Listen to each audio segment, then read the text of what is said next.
I took too much Benadryl last night, and the whole world fell apart. Let me just start this out by saying that where I live, allergy season is rough. I have been taking Benadryl for years whenever the high pollen count attempts to murder me in the spring. What made this time any different is that I finally got sick of the cold emptiness of my one-bedroom apartment and got a cat. He's an orange tabby cat that was already named Peanut by the time I adopted him from the shelter. Life had been pretty fun having Peanut around during the early winter of the new year. We would play with him exploring our little shared space. He'd lay in the sparse light coming in from the windows. All in all, it was nice to have just another presence around. That was until the pollen struck. Turns out I am highly allergic to the fresh mixture of spring pollen and cat dander. I didn't want to get rid of Peanut though. We had bonded so much over the cold months that I decided to power through the miserable spring just for him.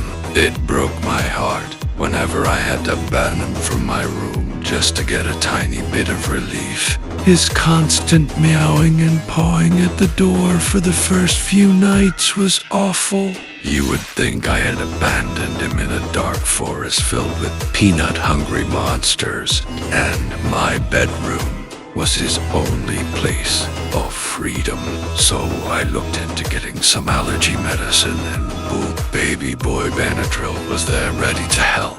I had been taking it for a few weeks at night to try and get ahead of the allergies for the next day, and it was working for the most part. That was until I got home last night and I was stuffed up something severe. So after I got ready for bed, I took about 3 Benadryl out of the bottle and sunk them down with my nightly Jack and Coke. After having a rough day, Peanut was chomping away at his food bowl, and I was watching Naked and Afraid, my favorite trash reality TV show. My first sign that something was off was when I looked over to call for Peanut, and my vision streaked like someone had smeared a fresh painting.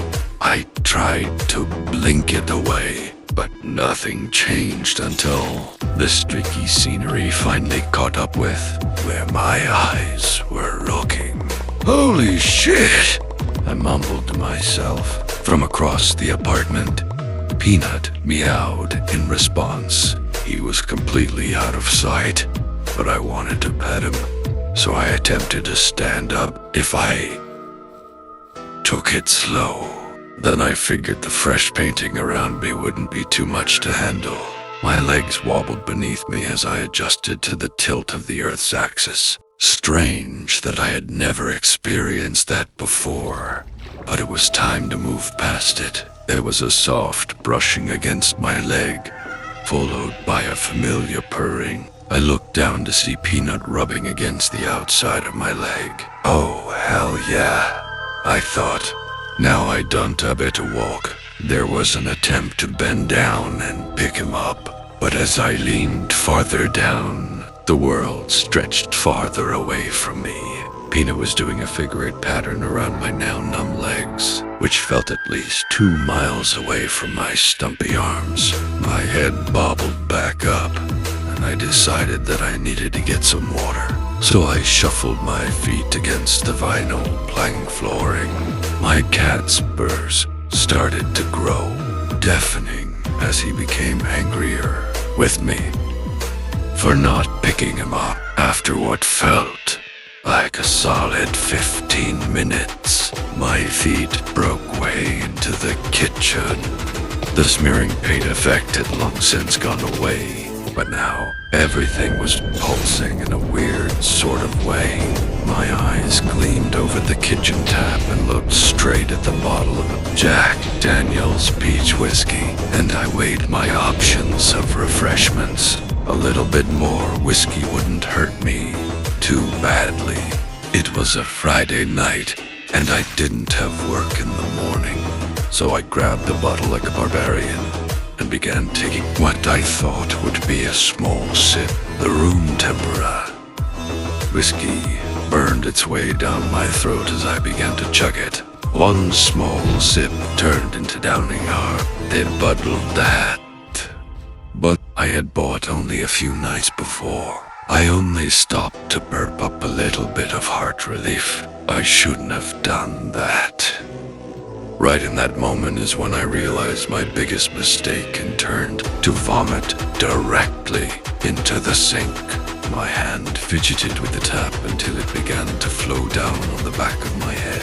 I turned it slowly to get a big gulp of sweet city water. What primera soul? The done.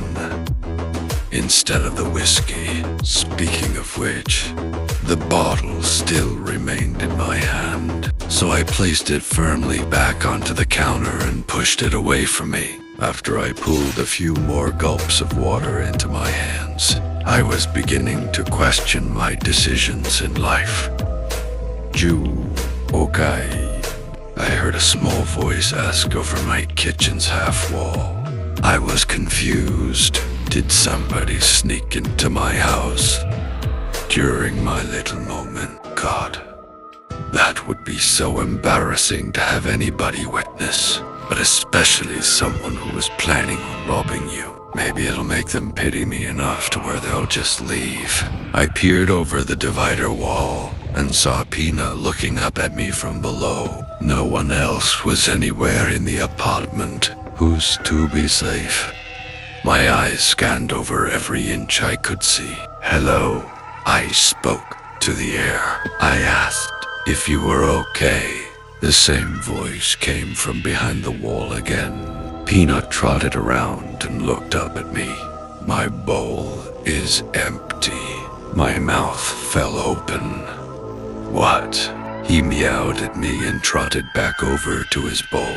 I reluctantly refilled it and shuffled into my bathroom for a sense of safety. My back pressed against the door as I slid down it, and I pressed my hands against my forehead. What the hell was happening? Did my cat just speak? Or am I going legitimately insane? There was a light buzz coming from my pocket. I fumbled for my phone to see. A match from a dating app that would probably go nowhere again. Surprisingly, adding a cute cat to your pictures gains more traction. My eyes caught the time as exactly 10:43 p.m. I placed the phone down on the floor and looked down at the stationary tiles that lined the floor. They had little designs randomly strewn across them, but one caught my attention, as it looked like a little deer's face, like a little Rorschach. Ink splatter on a deer. It had a cute little face, but it began swaying from left to right, blinking one eye at me at a time. I was beginning to feel sick again, so I laid my head back against the door. Big mistake, as my head hit the door. The room split apart as it had just entered into a fourth-dimensional space. Purple light peered in from the seams of every corner, and I was left floating in the absence of the room. I could hear the screeches of ancient gods and monsters coming from below me. When I opened my eyes, I saw myself floating down towards the tentacles of the ancient ones as songs were sung to me in languages that time had long forgotten what was.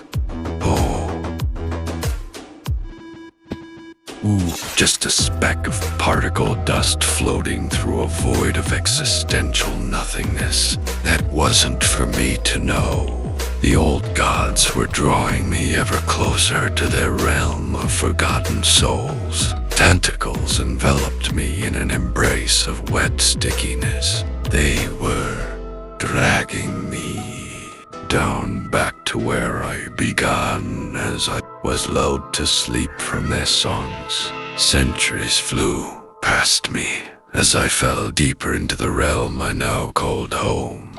I watched the old gods conquer new worlds only to be, once again, forgotten by civilizations that were doomed to fail. This was a never-ending cycle of conquering that led to a collapsing world caused by the collective forgetfulness of who truly brought them greatness. That was until a small blue marble flecked with green came into view, and the old gods took it reluctantly.